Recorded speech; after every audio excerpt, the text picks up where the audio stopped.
ఉప ఎన్నిక ప్రచారంలో భాగంగా షేక్పేటలో మాజీ మంత్రి కేటీఆర్ రోడ్ షో నిర్వహిస్తూ ఉన్నారు. లైవ్ ద్వారా చూద్దాం.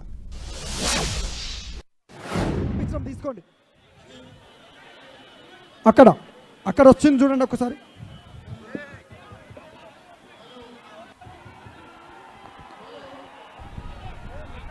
జై తెలంగాణ, జై కేసీఆర్, కారు గుర్తుకే.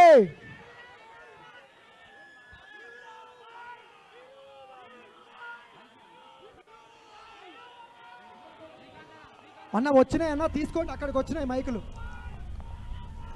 జూబ్లీహిల్స్ ఉప ఎన్నిక ప్రచారంలో ప్రధాన పార్టీలు దూకుడు పెంచాయి. అయితే బీఆర్ఎస్ ఇప్పుడు ప్రచార పర్వంలోకి దిగింది. మాజీ మంత్రి కేటీఆర్ రోడ్ షోలో పాల్గొంటూ ఉన్నారు. ఆయన కార్నర్ మీటింగ్ లో పాల్గొంటారు. అలాగే ప్రతి పాయింట్ దగ్గర, అంటే రోడ్ షోలో ప్రతి కార్నర్ దగ్గర కూడా ఆయన మాట్లాడబోతున్నారు. ప్రధానంగా కాంగ్రెస్ ను టార్గెట్ చేస్తూ, అలాగే ఇటు మాగంటి సునీతను గెలిపించాలని ప్రజలను అభ్యర్థించనున్నారు. ఇప్పటికే వారు గెలిస్తే అంటే ఏ విధంగా అభివృద్ధి పదంలో ముందుకెళ్తుంది, గతంలో బీఆర్ఎస్ హయాంలో ఎటువంటి అభివృద్ధి పనులు జరిగాయి, ఇప్పుడు అభివృద్ధి అంతా కూడా కుంటుపడింది, మళ్ళీ బీఆర్ఎస్ నే గెలిపించాలని కేటీఆర్ కోరుతున్నారు. హరీష్ గారికి నమస్కారాలు. జూబ్లీహిల్స్ ప్రజలంటేనే ఒక కుటుంబం అని గోపన్న ఎప్పుడు చెప్పేవాళ్ళు. మీ గోపీనాథ్ గారు ఎప్పుడు మహిళలకు అండగా ఉండేవాళ్ళు, సొంత ఆడబిడ్డలాగా చూసుకునేవాళ్ళు. ఏ కష్టం వచ్చినా, అర్ధరాత్రి అయినా అపరాత్రి అయినా అన్నా అని పిలిస్తే మీ అందరి మధ్యలోకి వచ్చి నిలబడి సమస్య పరిష్కరించేవాళ్ళు. గోపన్నకి ఎప్పుడు మీ గోపన్నతో మీరు అండగా ఉండి అన్ని సమస్యలు పరిష్కరించుకునేవాళ్ళు. నన్ను కూడా మీ ఇంటి ఆడబిడ్డలా అనుకొని నాకు అండగా ఉండి ముందుకు నడిపించాలని, మీ అండదండలు ఆశీస్సులు ఉండాలని మనసారా కోరుకుంటున్నాను. ఈ కష్ట సమయంలో మీరందరూ నాకు అండగా నిలబడ్డారు. అదే అండగా ఇక ముందు కూడా ఉండాలని కోరుకుంటున్నాను. మీరెవ్వరికీ భయపడాల్సిన అవసరం లేదు.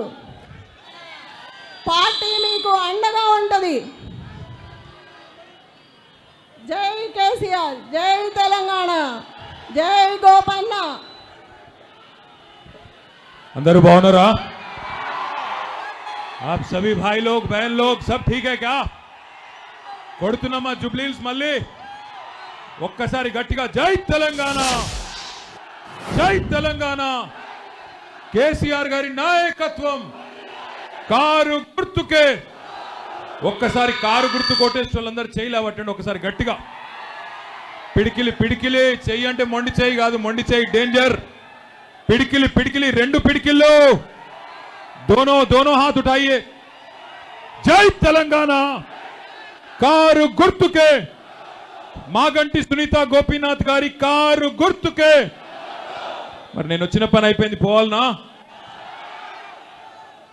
ఇక్కడికి విచ్చేసిన గౌరవనీయులు మీ అందరి ఆశీస్సులతో 14 నవంబర్ నాడు మాగంటి గోపీనాథ్ గారి సతీమణి, కాబోయే జూబ్లీహిల్స్ నియోజకవర్గ శాసనసభ్యురాలు సోదరి శ్రీమతి మాగంటి సునీత గోపీనాథ్ గారికి, అట్లాగే వేదిక పైన ఉన్న వారి కుటుంబ సభ్యులు, మాగంటి గోపన్న బిడ్డలు అక్షర, దిశర, వాళ్ళ అబ్బాయి వాత్సల్య, అట్లాగే మా తమ్ముడు జూబ్లీహిల్స్ మాజీ శాసనసభ్యుడు, వాళ్ళ కాలికి బల్పం కట్టుకొని సునీతమ్మ గెలుపు కోసం తిరుగుతున్న సోదరుడు పీజేఆర్ వారసుడు విష్ణువర్ధన్ రెడ్డి గారికి,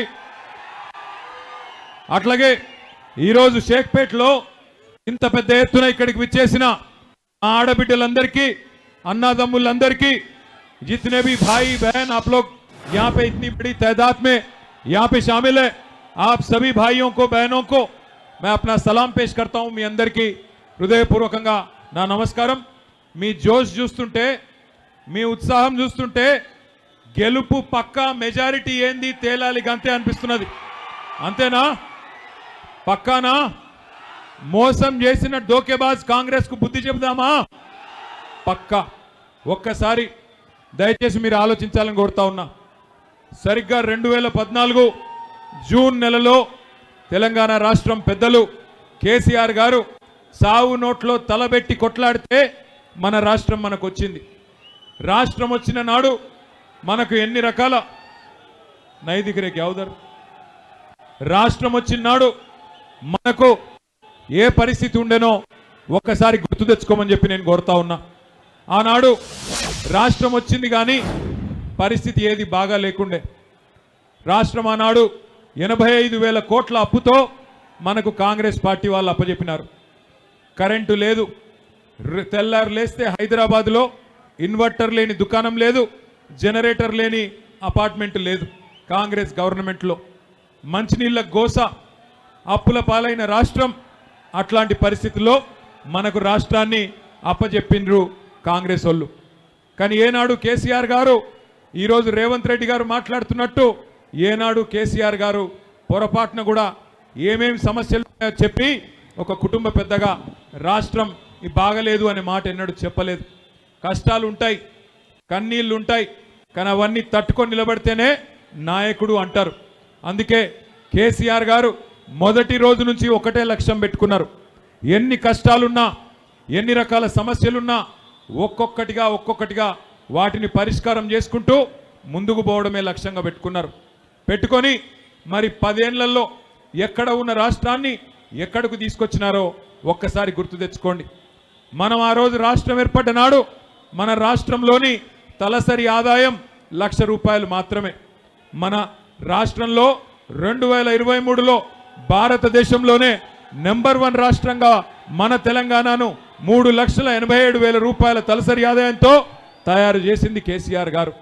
కరెంటు లేని రాష్ట్రంలో 24 గంటల కరెంటును తెచ్చింది కేసీఆర్ గారా కాదా? కేసీఆర్ గారు వచ్చినాకనే కదా కరెంటు సమస్య పోయింది. నేను చెప్పేది కరెక్టేనా?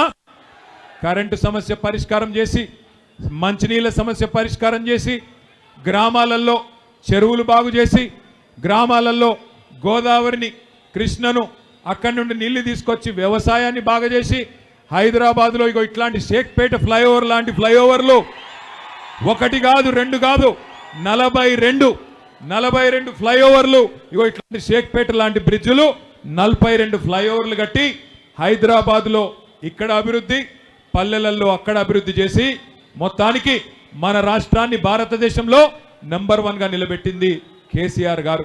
అన్ని రంగాలలో 1, 2 కాదు, చదువుకోవాలనుకునే పిల్లలకి 1000 గురుకుల పాఠశాలలు పెట్టి, 1022 గురుకుల పాఠశాలలు పెట్టి ఎస్సీ, ఎస్టీ, బీసీ, మైనారిటీ, అగ్రవర్ణాల్లో ఉండే పేద పిల్లలు అందరికీ కడుపు నిండా చదువు చెప్పింది కేసీఆర్ ప్రభుత్వం. పుట్టిన బిడ్డకు కేసీఆర్ కిట్టు, అట్లాగే పెళ్లి చేసుకుంటే షాదీ ముబారక్ కళ్యాణ లక్ష్మి పేరు మీద ₹1,116. ఆడబిడ్డ పుడితే 13,000 ప్రభుత్వ ఆసుపత్రిలో, మగబిడ్డ పుడితే ₹12,000. ఇట్లా పుట్టిన బిడ్డ నుండి చనిపోయే ముసలి తాత దాకా, అవ్వ దాకా అందరినీ ఆదుకున్నది కేసీఆర్ ప్రభుత్వం. ₹200 ఉండే పెన్షన్ కాంగ్రెస్